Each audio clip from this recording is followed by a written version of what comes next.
Yo guys, what's up? Welcome back to Ramen Bangers Anime. Today I'm going to be reviewing Jujutsu Kaisen.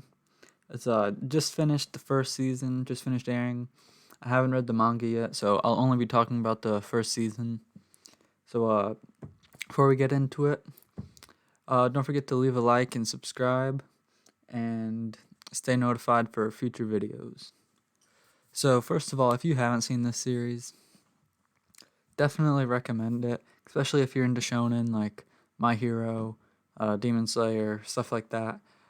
It's a great animation. It's new gen. So even if you're first getting into anime, definitely recommend this series. And if you just don't know what to watch, this is a great series too. So I guess we'll just get right into it. If you don't want the series spoiled, then I guess step away. But I mean, there's not a whole lot to spoil, to be honest. Anyways, first thing I want to talk about is the characters in Jujutsu Kaisen, because I think the characters, they're unique, I guess, because not a lot of shows, not a lot of shonen have female characters that are as important to the story as Jujutsu Kaisen's. I mean, look at Naruto. Only I think one arc does Sakura do something versus Sasori, and I mean, One Piece is a little better. Bleach is just as bad as Naruto. Well, it's not just as bad. It's about the same as One Piece, I guess. Like, there's never going to be any amazing moments with female characters. They won't, defeat the major villain. It's always going to be the main character with plot armor.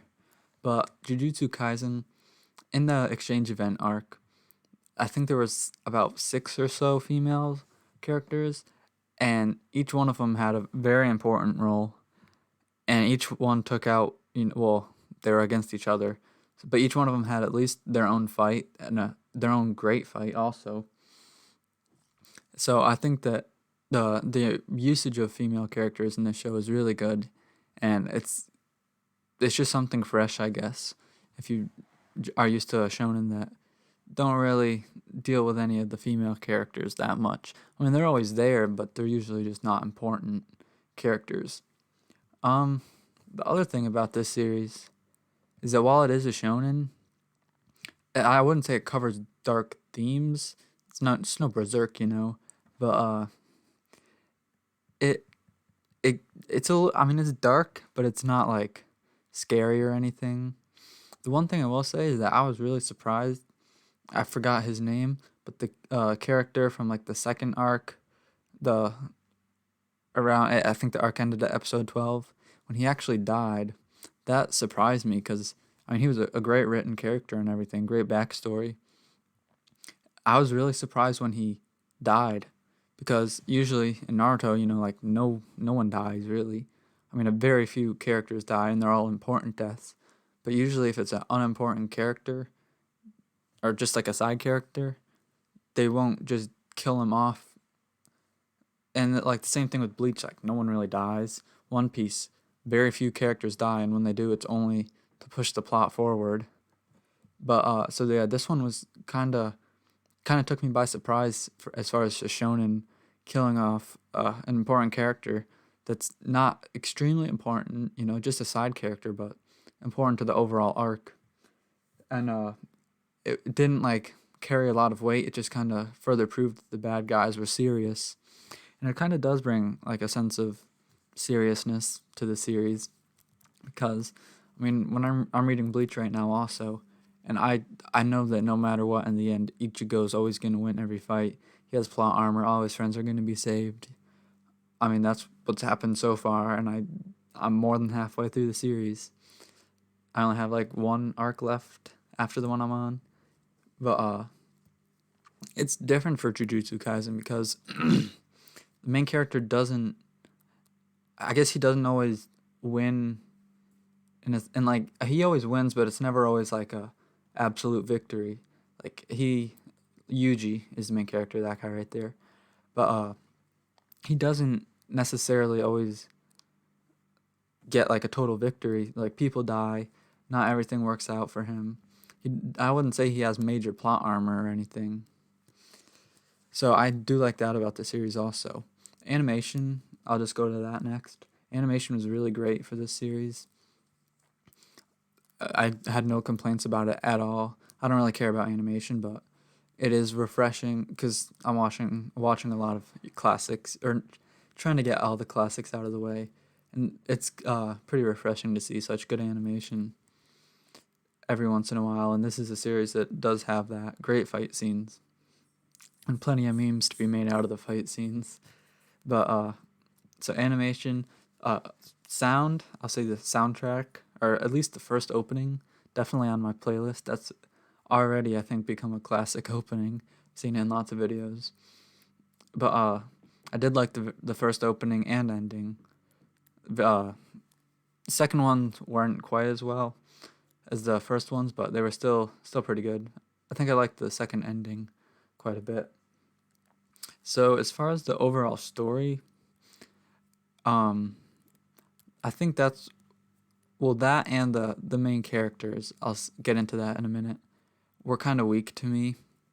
I think the main three characters, I'm not very invested in them. I don't really care. Like if one of them died, really it wouldn't really impact me. But I do, obviously it's just 24 episodes out, and there's plenty of room for them to grow or show their backstory. Like in One Piece, you didn't know Luffy's backstory till 600 chapters in. Zoro, we still really haven't gotten full backstory, and we're 1,000 chapters in, but we've still grown with them and seen them develop over time. And I really want to see that from this series also. Uh, but as far as the story, I really liked the exchange event arc, and the arc before that was great too.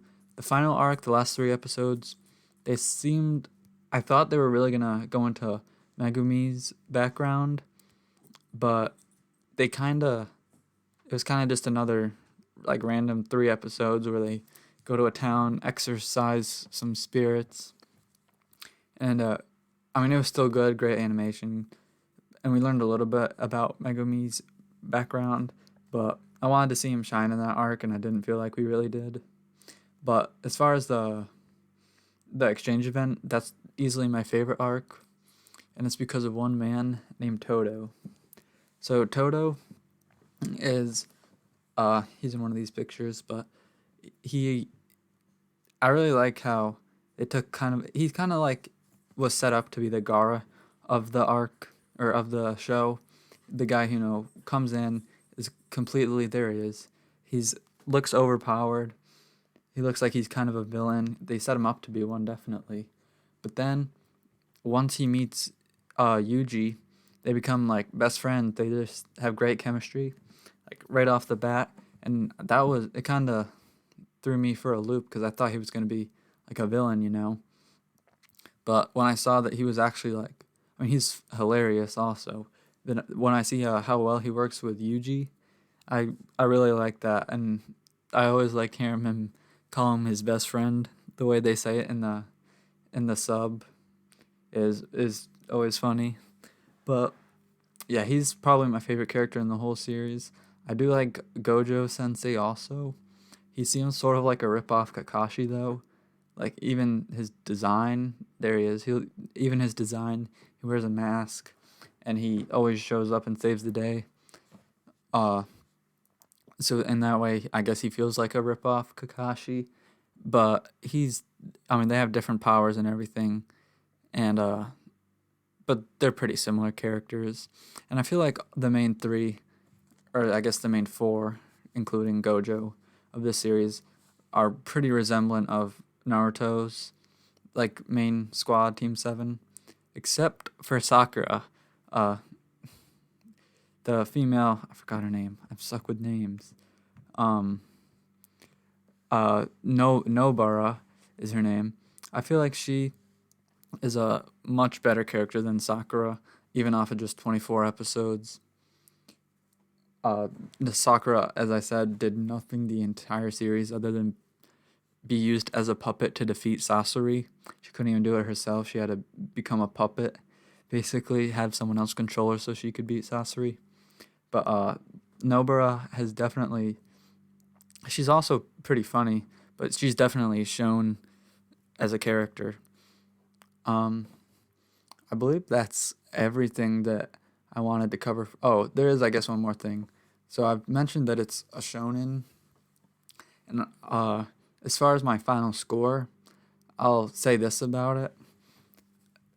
Since it's just a shonen, it's not like, it's no berserk level. They can't go into that dark of themes. It definitely, for a shonen, does cover some dark things, some good themes, and I mean, it is shonen basically. It's nothing more. It's nothing less. It's just a really good shonen. It doesn't try to be anything more than that. It's just, it's I don't really know how to explain it.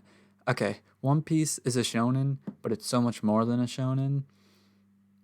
It's in my opinion one of the greatest stories ever told. Jujutsu Kaisen is a shonen, but it doesn't try to push the boundaries. It just is really good at what it is. So in that sense, I think it's great, especially when you just want to watch if you're a shonen tard or if you just really want to get into anime. Shonen's always the easiest way to get into it. That's what's good about this series, but it's definitely not one of the best ever. At least not yet. Off of 24 episodes, this is all this is. This is all I'm basing it off of. But I give my final score for this series at 8.5. Definitely has room to grow, but as far as what it is meant to be, I think it does really good. And so I think that wraps up everything I wanted to talk about. If you guys enjoyed this video, be sure to leave a like and consider subscribing. And I will see you all next time.